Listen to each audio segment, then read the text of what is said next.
నమస్తే, welcome to image news. స్థానికుల కథనం మేరకు ద్వారపూడి గ్రామంలో అక్రమ మైనింగ్ దారుల నిర్వహిస్తున్న మైనింగ్ దందా వల్ల సంవత్సర కాలాల్లో అనేక ప్రమాదాలు జరుగుతున్నాయని అధికారులకు చెబుతున్నా స్పందించే అధికారులు కరువయ్యారని వాపోయారు. గత కొద్ది రోజుల క్రితం ఒక వ్యక్తిని లారీ ఢీకొనగా ఆ వ్యక్తికి తలకు తీవ్రంగా గాయాలయ్యాయని, ఈ రోజు ఏకంగా ఒక యువకుడికి ప్రాణాలు పోయాయన్నారు. ఇటువంటి మైనింగ్ రెవెన్యూ పర్మిషన్ లేకపోయినా దళారులు రాత్రి పగలు తేడా లేకుండా రామచంద్రపురం, మండపేట, అనపర్తి, కొత్తపేట, కడియం నియోజకవర్గాల్లో అనేక చోట్ల అనధికార లేఅవుట్లకు గ్రావెల్ తరలిస్తూ సొమ్ము చేసుకుంటున్న అక్రమార్కులు గవర్నమెంట్ భూమి అసైన్డ్ ల్యాండ్లలో 30-40 అడుగుల మేర అక్రమంగా గ్రావెల్ తవ్వుతున్న అధికారులు చూసి చూడనట్టు ఉంటున్నారని, ఇక మాగోడు ఎవరకు చెప్పుకునేది అంటూ గ్రామస్తులు ఆవేదన వ్యక్తం చేస్తున్నారు. ద్వారపూడి వేములపల్లిలో ప్రభుత్వం లబ్ధారులకు అందించిన ఇళ్ల స్థలాల్లో ఇల్లు నిర్మించుకుని ఉంటున్న ప్రదేశాల దగ్గర ఇళ్లకు అనుకుని పెద్ద గోతులు తవ్వుతూ అక్రమ మైనింగ్ చేస్తున్న ఈ మైనింగ్ మాఫియాను అధికారులు పాలకపక్షం పట్టించుకోకపోవటం మరీ శోచనీయంగా మారింది.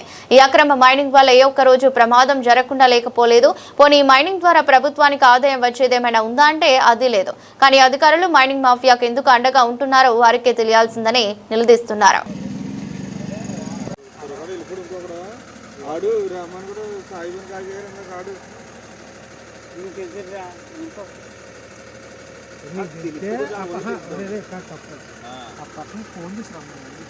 జరిగే క్వారీ యజమానులపై, ద్వారపూడి గ్రామ పంచాయతీ పరిధిలో జరిగే క్వారీ యజమానులపై చనిపోయిన సతీష్ కుటుంబానికి చనిపోయిన సతీష్ కుటుంబానికి చనిపోయిన సతీష్ కుటుంబానికి చనిపోయిన సతీష్ కుటుంబానికి చనిపోయిన సతీష్ కుటుంబానికి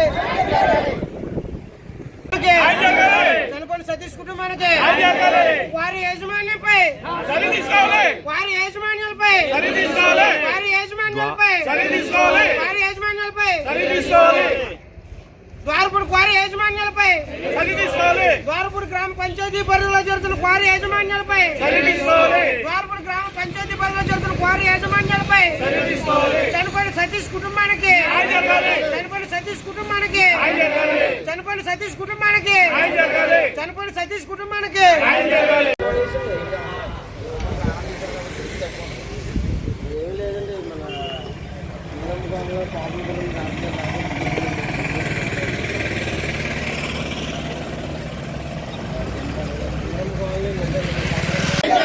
చనిపోయిన సతీష్ వెంటనే వారి యజమానులపై